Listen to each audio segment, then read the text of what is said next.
Sir ನಮಸ್ತೆ. Sir ನಮಸ್ತೆ. ನಮ್ಮ ಹೆಸರು ಶ್ರೀನಿವಾಸ್ ಅಂದ್ಬಿಟ್ಟು. ನಾವು ಆಟೋ ಚಾಲಕರು. Okay sir. ಬೆಂಗಳೂರು. ಹಾಂ ಸರ್, ಅದು ಇವಾಗ ಧರ್ಮಸ್ಥಳದ ಕೇಸ್ SIT ತನಿಖೆ ನಡೀತಾ ಇದೆ. SIT ಟೀಮ್ ಆಲ್ರೆಡಿ ಹೋಗಿದ್ದಾರೆ. ಅಲ್ಲಿ ಏನು ಭೀಮಾ ಅನ್ನೋರು ಬಂದು ಈ ಥರ ಹೆಣಗಳನ್ನ ಊತ ಹಾಕಿರೋದನ್ನ ತೆಗೆದು ತೋರಿಸ್ತೀನಿ ಅಂತೇಳಿ ಅದು ನಿನ್ನೆಯಿಂದ ಊತ ಹಾಕಿರೋದನ್ನೆಲ್ಲ ತೆಗಿತಾ ಇದ್ದಾರೆ. ಸೊ 14 ಪಾಯಿಂಟ್ ಮಾರ್ಕ್ ಮಾಡಿದ್ದಾರೆ. ಅದರಲ್ಲಿ ನಿನ್ನೆ ಒಂದು ಪಾಯಿಂಟ್ ಓಪನ್ ಮಾಡಿದ್ದಾರೆ. ಸೊ ಅಲ್ಲೇನು ಸಿಕ್ಕಿಲ್ಲ. ಏನು ಅನ್ಸುತ್ತೆ ಸರ್ ಇದ್ರ ಬಗ್ಗೆ ನಿಮಗೆ? ಸರ್ ಈಗ ನನ್ನ ಒಂದು ಮಾತು ಇಷ್ಟೇ. ಈಗ ಅವ್ರು ಆಲೇ ಸುಮಾರು ಒಂದು 20 ವರ್ಷ ಆಯಿತು ಅಂತಾರೆ. ಅವಾಗ ಇದ್ದಿದ್ದ ಪ್ಲೇಸ್ಗೂ ಈಗಿರೋ ಪ್ಲೇಸ್ಗೂ ಚೇಂಜ್ ಆಗಿರ್ಬೋದು. ಇವಾಗ ಅಲ್ಲಿ ಒಂದೇ ಒಂದು ನೋಡ್ಬಿಟ್ಟು ಇಲ್ಲೇನು ಸಿಕ್ಕಿಲ್ಲ ಇಲ್ಲಿಗೆ ಕೈ ಬಿಡೋದು ಸರಿಯಲ್ಲ. ಯಾಕಂದರೆ ಮುಂದೆ ಇನ್ನು ಪಕ್ಕದಲ್ಲೇ ಇರ್ಬೋದು. ಈಗ ಯಾಕಂತಂದರೆ 20 ವರ್ಷದಿಂದ ಒಬ್ಬ ವ್ಯಕ್ತಿ ಯಾವ್ದು ನಿಂತಿದ್ದ ಸ್ಪಾಟು ನಾನು ಇಲ್ಲೇ ಇದ್ದೆ, ಇಲ್ಲೇ ಆಟೋ ನಿಂತಿದ್ದೆ, ಇಲ್ಲೇ ಮನೆಗೆ ಅಂತ ಹೇಳೋಕ್ಕೆ ಸಾಧ್ಯ ಇಲ್ಲ. ಯಾಕಂದರೆ ವಾತಾವರಣಗಳು, ಗಿಡ ಮರಗಳು ಚೇಂಜ್ ಆಗ್ತಾ ಇರುತ್ತೆ. ಹಾಗಾಗಿ ಎಲ್ಲೋ ಪಕ್ಕದಲ್ಲಿ ಇರ್ಬೋದು. ಸಮಗ್ರ ತನಿಖೆ ಆಗಲೇಬೇಕು. ಯಾಕಂತಂದರೆ ಬಡವರಿಗೆ, ನಮ್ಮಂಥವ್ರಿಗೆ ನ್ಯಾಯ ಸಿಗಲೇಬೇಕು. ಅದು ತಪ್ಪು ಮಾಡಿದ್ರೆ ಶಿಕ್ಷೆ ಆಗಲಿ ಸರ್, ಅಷ್ಟೇ ನಾವು ಹೇಳೋದು. ಒಟ್ಟಿನಲ್ಲಿ ಸಿಗುತ್ತೆ ಅನ್ನೋದು ಒಂದು ನಮಗೂ ಕಾನ್ಫಿಡೆನ್ಸ್ ಇದೆ. ಸೊ ಇವತ್ತು 2ನೇ ದಿನ. ಸೊ ಇವತ್ತು ಅಗ್ಯುವಂತ ಇದು ನಡೆಯುತ್ತೆ. ಯಾಕಂದರೆ ಅಯ್ಯಪ್ಪ ಅಷ್ಟೊಂದು ಹೋಗಿ ಮೀಡಿಯಾ ಮುಂದೆ ಆಗಿರ್ಬೋದು, ಇಲ್ಲ ಕೋರ್ಟ್ ಮುಂದೆ ಇರ್ಬೋದು, ಪ್ರೊಟೆಕ್ಷನ್ ಮುಂದೆ ಇರ್ಬೋದು, ಯಾರ ಮುಂದೆ ಆಗಲಿ ಅಷ್ಟೊಂದು ಹೇಳಬೇಕು. ಒಂದು ಓವರ್ ಕಾನ್ಫಿಡೆನ್ಸ್ ಹೇಳಬೇಕು ಅಂತಂದರೆ ಅಲ್ಲಿ ಸತ್ಯ ಇರಬೇಕಾ? ಯಪ್ಪ ಮಾಡಿದ್ರೆ ತಾನೇ ಅದು ಕೆಲಸ ಆಗೋದು. ಜೊತೆಗೆ ಬುರ್ಡೆ ಬೇರೆ ಅವರೇ ಸಾಮಾನು ಕೊಟ್ಟಿದ್ದಾರೆ. ಈಗ ನಾವು ಯಶವಂತಪುರದ ವಿಡಿಯೋ ಮಾಡ್ತಿದ್ದಾರೆ. ಈಗ ನನಗೂ ರೈಲ್ವೆ ಟ್ರ್ಯಾಕಲ್ಲಿ ಸುಮಾರು ಎಣ್ಣೆಗಳನ್ನು ರಾಮ ಹಾಸ್ಪಿಟಲ್ ಹಾಕಿದ್ದೀನಿ. ಅವಾಗೆಲ್ಲ ನಮ್ಗೆ ಗೊತ್ತಿರುತ್ತೆ. ಬಟ್ ಇವಾಗ ಎಲ್ಲಿ ಬಿದ್ದು ತೋರಿಸೋದು ನಾವು ಮರ್ತ್ಬಿಟ್ಟಿರ್ತೀವಿ. ಬಟ್ ಇದೇ ಏರಿಯಾ ಅನ್ನೋದು ಒಂದು ಕನ್ಫರ್ಮ್ ಇರುತ್ತೆ. ಬಟ್ ಅಲ್ಲಿ ಅಕ್ಕಪಕ್ಕ ಇರುತ್ತೆ ಅನ್ನೋದು ನನ್ನ ಭಾವನೆ.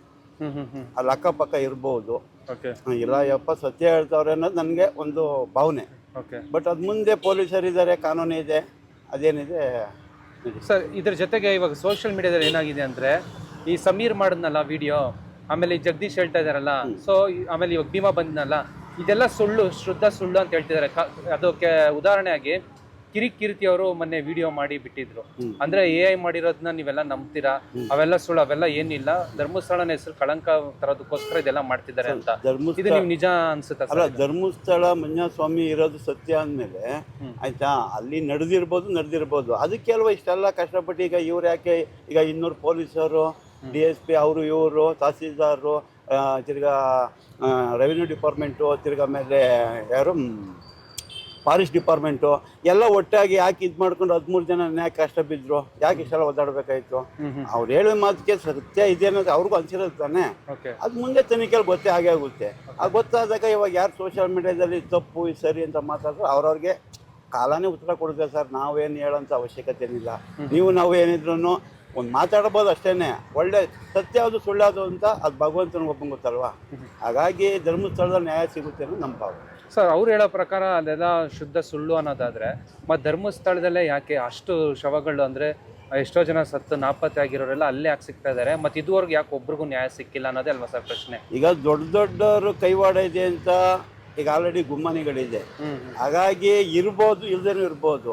ಬಟ್ ನಮ್ಮ ಅಭಿಪ್ರಾಯ ಏನಂತಂದರೆ, ಈಗ ಸೌಜನ್ಯ ವಿಷಯ ಇರ್ಬೋದು, ಇನ್ನೊಬ್ರದ್ದು ಯಾರದೇ ಇರ್ಬೋದು, ನ್ಯಾಯ ಸಿಗ್ಲಿ ಅನ್ನೋದು. ಈಗ ನೋಡಿ, ಈಗ ರೇಣುಕಾ ಸ್ವಾಮಿದಾಯ್ತು.